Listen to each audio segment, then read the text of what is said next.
एक आदमी शहर की सड़कों पर चले जा रहा था, जैसे तो वह कोई सुकून की तलाश में भटक रहा हो। वह एक पार्टी में गया, लेकिन वहाँ भी उसका मन नहीं लगा। वह वहाँ से वापस जाने लगा। उस आदमी की बेटी बहुत बीमार थी। वह अपने घर गया। वहाँ उसकी पत्नी के हाथ में उसकी बेटी की मेडिकल रिपोर्ट थी। दोनों पति पत्नी थोड़े परेशान हो गए। इसके बाद वह आदमी अपनी गाड़ी में बैठकर कहीं निकल गया। फिर से एक सुकून की तलाश में कहाँ जा रहा था, उसे नहीं पता। ऐसा लग रहा था उसके शांत मन के समुद्र में कुछ लहरें ऊपर आकर उसको अशांत कर रही थी। एक शांत सी जगह पहुंचकर वह आदमी अपने अतीत की यादों में खो जाता है, जहाँ एक बहुत सुंदर गांव था। वहाँ उसका घर था। उस घर में उसके पिता थे, जो जीवन के प्रति बहुत उदासीन थे।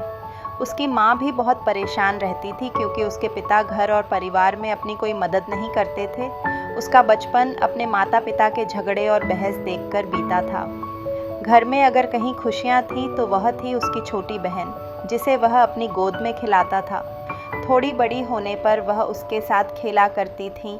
एक दिन उसकी बहन बहुत बीमार हो गई। माता पिता ने पास के डॉक्टर से दवाई दिला दी, लेकिन आराम नहीं पड़ा और उसकी बहन इस दुनिया को छोड़ कर के हमेशा के लिए चली गई। अपनी बहन की मौत का उस छोटे बच्चे पर बहुत गहरा असर पड़ा। उसका मन अब घर में नहीं लगता था।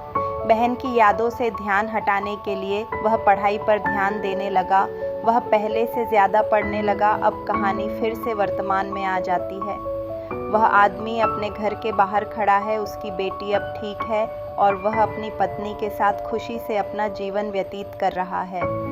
जिंदगी ऐसे ही आगे बढ़ती रहती है और वह आदमी अब बूढ़ा हो चुका है, लेकिन फिर भी उसके मन में वह कसक और दर्द जो उसके बचपन में रह गया था। उसके माता पिता के लिए मन में गुस्सा और यह कि उसकी बहन को अगर समय रहते सही इलाज मिल जाता तो आज वह इस दुनिया में उसके साथ होती।